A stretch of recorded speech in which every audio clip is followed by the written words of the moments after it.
내가 매일 기쁘게. 내가 매일 기쁘게 매주 월요일 이 시간은 경기도 군포에 위치한 순복음 한세교회 양병초 목사님의 말씀으로 함께합니다. 고난에 대한 우리의 자세. 우리 주변에 보게 되면 종종 고난과 여러 가지 문제로 인하여 고난 가운데 있는 성도들을 많이 봅니다. 그런 성도들 마음속 깊은 곳에는 왜 나에게만 이런 많은 고난이 있는가, 이런 생각을 할 때가 많습니다. 그러나 사실 우리에게 다가오는 고난은 그 개인 한두 사람뿐만 아니라 모든 사람에게 동일하게 다가오는 고난인 것을 기억해야 됩니다. 우리가 당하는 고난과 그 어려움들은 대부분 근원이 두 개에서 옵니다. 하나는 외부에서, 하나는 내부에서. 외부에서는 바로 여러 가지 환경적인 어려움으로 인하여 고난이 다가오는데 그것을 우리는 보통 시련이라고 말합니다. 그러나 또 우리 안에서, 내부에서 육신의 정욕을 통해서 다가오는 고난이 있는데 그것은 유혹, 시험이라고 말씀합니다. 그것이 시련이든 그것이 미혹과 유혹이든 간에 그것은 우리를 다 검증하고 우리를 변화시키기 위한 하나님의 뜻인 것을 알 필요가 있습니다. 어차피 우리에게 고난은 있는 것입니다. 어차피 올 고난이라면 우리가 이 고난을 어떠한 마음의 자세로 받아들이냐, 거기에 우리 인생의 성공과 실패가 달려있다는 것입니다. 그렇다면 이 고난을 어떻게 이길 수 있을까? 오늘 첫 번째로 고난의 그 목적이 무엇인가를 분명히 먼저 말씀을 통해서 알아야 됩니다. 오늘 베드로전서 5장 10절에 모든 은혜의 하나님 곧 그리스도 안에서 너희를 부르사 자기의 영원한 영광에 들어가게 하신 이가 잠깐 고난을 당한 너희를 친히 온전하게 하시며 굳건하게 하시며 강하게 하시며 터를 견고하게 하시리라. 여기 보면 하나님이 우리를 부르신 목적이 무엇인가? 우리를 하나님의 영원한 영광에 참여할 수 있도록 우리를 부르셨다는 것입니다. 얼마나 큰 축복인지 모릅니다.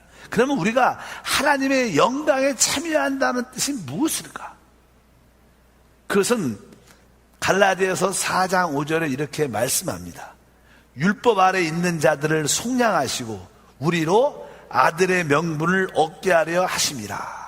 우리 주님께서 우리를 왜 죄에서 구원하셨는가? 그것은 아들의 명분을 얻게 하려 했습니다. 여러분, 여기에 보면 아들이라는 단어가 나옵니다. 우리가 하나님의 아들이란 것은 아버지의 모든 유업, 이 우주와 이 땅을 상속받기로 예정됐다는 거예요. 우리는 그래서 하나님의 아들이라고 부릅니다. 우리가 왜 하나님의 아들입니까? 아버지의 모든 것을 상속받기 위한 자라는 겁니다. 그래서 여러분 모두가 주 예수를 믿을 때 바로 아버지 영생을 소유하게 됩니다. 우리 모두가 하나님의 생명을 소유한 줄 믿습니다. 하나님 아버지의 모든 영광의 상속자로 예정되었다면 우리는 변화되고 성장될 때 상속을 받을 수 있는 자격과 위치를 갖게 돼요. 여러분들이 고난을 받을 때 여러분들은 변화됩니다. 여러분들은 성숙해져서 하나님의 영광의 상속자로 자격을 갖추게 되고 그런 위치에 있게 돼서 진정으로 그것을 갖게 되는 축복이 함께할 줄 믿습니다. 고난은 우리에게 왜 다가오는가? 특별히 우리 크리스천들에게 왜 고난이 다가오는가? 하나님 영광을 상속받기 위해서 아들의 명분으로 세워지는 과정 가운데 있는 것이다. 그래서 여러분들이 어떤 고난이 다가올 때마다 두려워하지 말라는 거예요.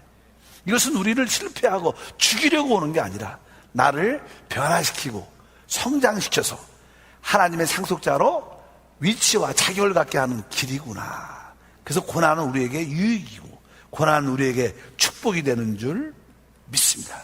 그래서 우리는 이제 이러한 영광을 상속받기 위해서 우리가 꼭 기억해야 될 것은 첫 번째로 베드로전서 5장 6절에 기록되어 있습니다. 그러므로 하나님의 능하신 손 아래에서 겸손하라. 우리 하나님은요, 우리를 다스리는데 아주 능하십니다. 이러한 하나님의 능하신 손이 보일 때 우리는 어떻게 해야 돼요? 겸손해야 된다는 거예요. 하나님은 어떤 사람을 대적해요? 교만한 사람. 그러나 대신 하나님은 겸손한 자에게 은혜를 주십니다. 겸손한 자가 무엇입니까? 늘 하나님 앞에서 자신을 낮추고 하나님만을 100% 의지하는 사람이 견성하는 거예요. 그럼 두 번째로 어떻게 우리는 이 고난을 어떻게 이길 수 있는가? 우리에게 고난과 환난이 다가오면 우리는 걱정을 합니다. 염려를 하게 돼요.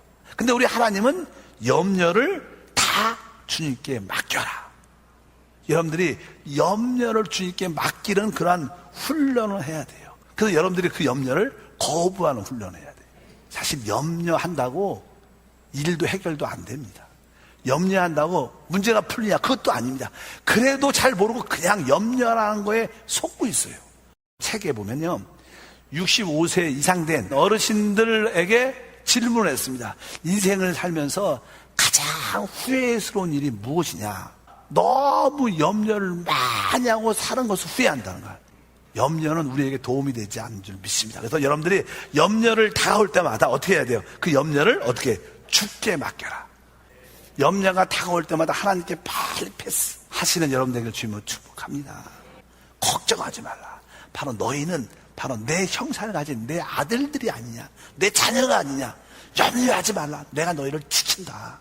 우리 주님은 계속 그렇게 말씀하는 거예요. 여러분들이 너무 염려하면 하나님이 싫어하십니다. 너무 염려를 많이 하면 하나님이 기뻐하지 않습니다.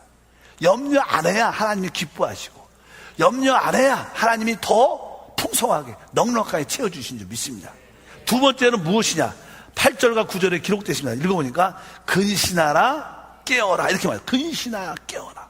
근신한다는 뜻은요, 여러분들이 맑은 생각을 갖는다는 거예요. 사람들이 너무 염려를 많이 하면요, 분별력이 약해집니다. 너무나 염려가 많으면요, 성령의 음성을 거의 못 듣습니다. 염려, 걱정 때문에. 여러분들이 염려를 많이 하면 성령의 음성도 못 듣고 분별력도 약해지니까 계속 실수가 연발되게 돼요. 그래서 하나님께서는 근신해서 청명한 생각을 가지고 깨어 있어야 된다. 그리고 나서 너희 대적마귀가 우는 사자에 두루다니며 산뜰 자를 찾나니 너희는 믿음을 굳건하게 하여 그를 대적하라. 여러분들이 근신하여 깨어 있을 때, 아, 이것은 하나님이 나에게 이러한 변화를 원하시는구나, 이렇게 깨달아진다는 거예요. 또 한편적으로, 야, 이것은 귀신이 나를 죽이려고 속이는 거구나, 내가 쫓아내야겠다, 원수마귀는 물러가라. 이러한 청명한 생각, 분명한 생각을 갖고 승리하게 된다는 거예요. 여러분들이 근신하여 깨어서 마귀를 대적할 수 있는 그런 믿음을 갖고 있으면 여러분들은 모든 고난을 이기는 지혜를 갖게 돼서 고난이 우리에게 유익으로 바뀌는 그러한 간증과 축복이 우리 가운데 충만할 줄 믿습니다. 그래서 결국 로마서 8장 28절 읽어보니까 우리가 알거니와 하나님을 사랑하는 자 곧 그때로 부르심을 받은 자들에게는 모든 것이 합력하여 선이 된다. 여기 보니까 우리가 알거냐, 무엇을 아냐? 하나님을 사랑하는 자. 여러분들은 하나님을 사랑하십니까? 그러면 어떻게 돼요? 모든 것이 합력하여 고난과 환난과 혹시 꼬였던 그 일조차도 합력해서 결국 더 좋게 될 거라. 그것이 하나님의 역사입니다. 그러니까 여러분들이 고난과 환난에 대해서 두려워하지 말고, 너무 염려하지 말고, 여러분들이 근신하여 깨어 마귀를 대적하고 있으면 여러분들에게 놀라운 선을 이루는 하나님의 영광을 보게 될 것이다. 여러분, 고난과 환난은 끊임없이 옵니다. 이제 그런 것을 두려워하지 마십시오. 염려하지 마십시오. 다만 근신하고 깨어있기를 축복합니다. 그리고 분별하셔서 하나님이 주실 때는 낮은 마음으로 변화되고 성숙해지고, 또 마귀 가지고 귀신이 준 것은 확실하게 대적해서 쫓아내면 결국 이 모든 것이 합력하여 최고의 축복의 역사를 체험할 것을 확실히 믿습니다. 내가 매일 기쁘게 지금까지 경기도 군포에 위치한 순복음 한세교회 양병초 목사님의 말씀 함께 하셨습니다. 방송 들으시고 신앙생활에 도움받기 원하시는 분들은 지역번호 031-427-9195번 031-427-9195 순복음 한세교회로 문의하시거나 유튜브에서 한세 파워 메시지로 검색해 주시기 바랍니다.